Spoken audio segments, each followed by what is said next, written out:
Znáš ten moment, kdy otevřeš lednici, chvíli do ní koukáš, jako by se tam snad mělo něco samo objevit, a pak ji zase zavřeš a o 10 minut později objednáváš. Ne protože neumíš vařit, ale protože nevíš co a nemáš z čeho. Většina lidí nemá problém s vařením. Má problém se systémem. Protože když máš doma pár správných věcí, nemusíš mít plán, nemusíš mít recept a vlastně ani nemusíš být ten člověk, co si v neděli organizuje jídlo do krabiček na 6 dní dopředu. Stačí základ. Takový, se kterým uvaříš vyvážené a chutné jídlo za 15 minut. Bez stresu, bez improvizace na hraně zoufalství a bez toho, abys večeři skládal z jednoho rajčete, půlky jogurtu a naděje. Takže pojďme na to. Co mít vždy v kuchyni, aby ses mohl kdykoliv dobře najíst? Začněme s píží, protože přesně tam vzniká ten rozdíl mezi nemám co jíst a jo, něco z toho udělám. Protože když máš doma pár správných věcí, nemusíš přemýšlet, jestli máš z čeho vařit. První věc jsou tuky. A ne, nemusíš mít doma olejovou knihovnu. Reálně ti stačí 3. Extra panenský olivový olej na zálivky, pánev a dochucování.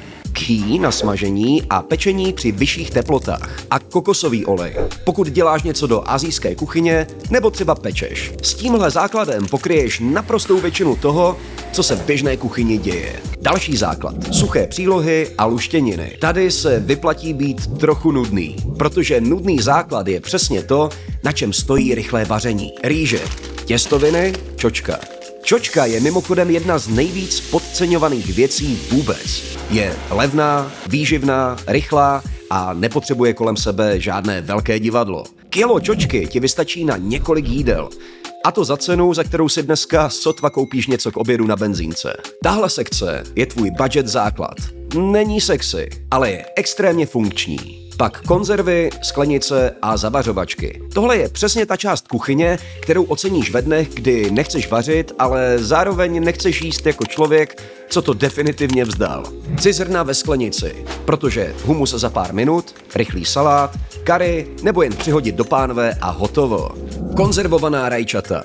Základ omáček, polévek, šakšůky, čehokoliv, co potřebuje chutnat jako jídlo a ne jako nouzový stav. Tuňák nebo losos. Rychlý protein bez přemýšlení.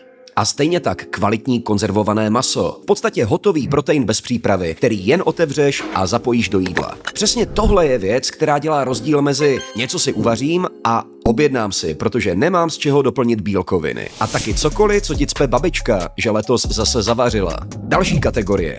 Dochucovadla a koření.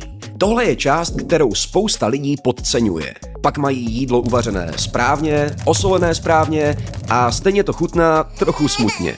Protože mu chybí kontrast, sojovka, hořčice, med, tahíny, jablečný ocet, balzamiko, citron. Tohle jsou maličkosti, které zvednou chuť úplně brutálně. A pak koření.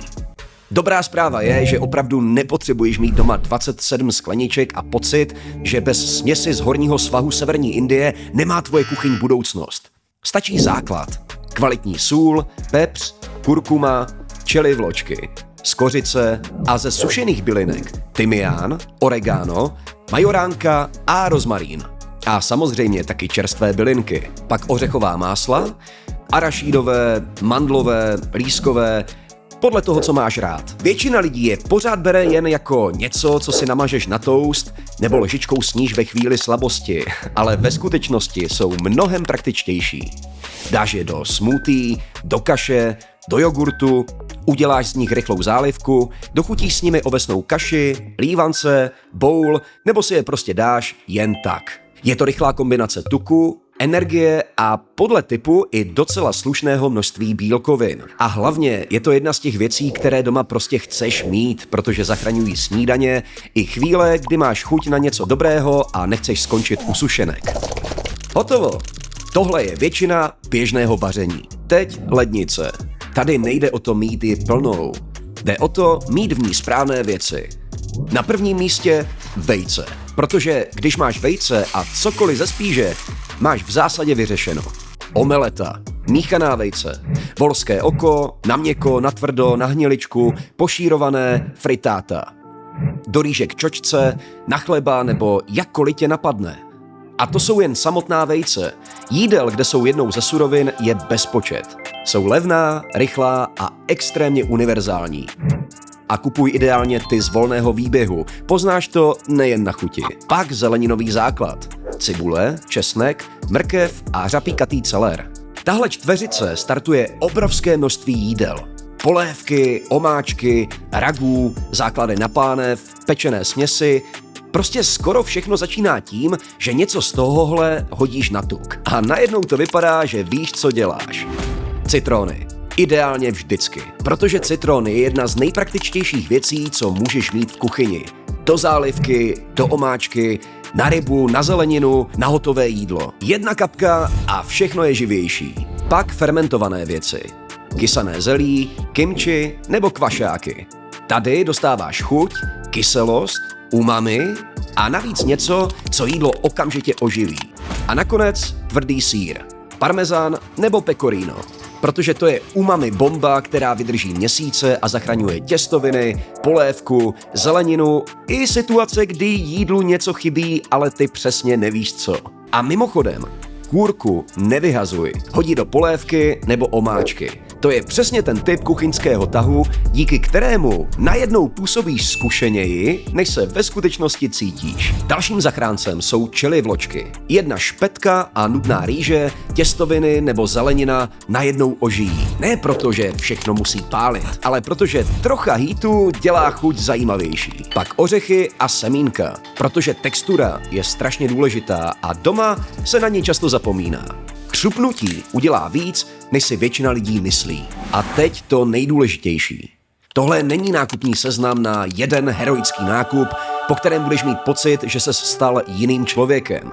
Tohle je systém. Spíš doplňuješ zhruba jednou za měsíc. Lednici jednou týdně.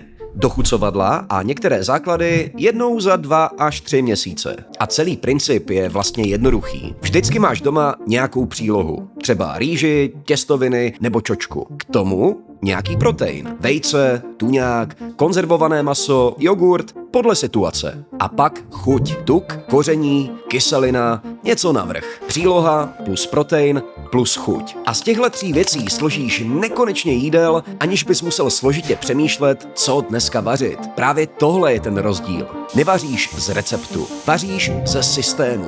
A celá ta vstupní investice do takhle vybavené kuchyně je někde kolem 1500 až 2000 korun. Což zní jako dost, dokud si neuvědomíš, kolik objednávek nebo random nákupů tím nahradíš. A hlavně, že ti to vydrží týdny. Tady je důležité zmínit, že to není o tom nakoupit vše, co jsme ti dnes ukázali, ale pochopit systém. Z každé kategorie si vyber podle tvé chuti a preferencí. Cílem je mít doma tvou vlastní stavebnici, ne dokonalou sbírku surovin. V dalších dílech se ponoříme víc do detailů. Tuky, koření, přílohy, kyselost, skladování. Ale upřímně, už s tímhle systémem dneska večer uvaříš líp než včera. A to je na první díl docela slušný začátek.